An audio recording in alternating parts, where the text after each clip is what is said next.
সমুদ্রের মাঝখানে তৈরি একটি দ্বীপে হাওয়ায় উড়ে এসে পড়ে গেল একটি কাজুর বীজ। সেখানে শুধু ছোট ছোট পাথর আর বালি ছাড়া কিছুই ছিল না। সেখানে রোদ এতটাই তীব্র ছিল যে কাজুর বীজটি ধীরে ধীরে শুকনো হয়ে যেতে লাগলো।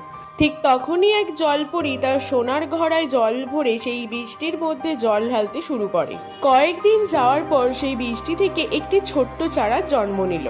তারপর সেই ছোট্ট চারাটি ধীরে ধীরে একটি বিশাল বড় কাজু গাছে পরিণত হলো। রঙিন রঙিন পাখিরা সেই গাছটির ডালে নিজেদের বাসা বানালো। সেই গাছের ছায়ায় জলপরীরা বসে বিশ্রাম নিল আর গাছ থেকে কাজু ফল পেড়ে খেতে লাগলো। কিন্তু একদিন হঠাৎ আকাশ থেকে বজ্রপাত নেমে এলো এবং গাছটি পুড়ে ছারখার হয়ে গেল। জলপরীদের বিশ্রাম নেওয়ার জায়গাটিও ধ্বংস হলো। তারপর সেই জলপরী দুঃখ ও কান্নায় খুব ভেঙে পড়ে। কয়েক মাস পর ঠিক সেখানেই আবার একটি ছোট্ট নতুন চারাগাছ জন্মালো।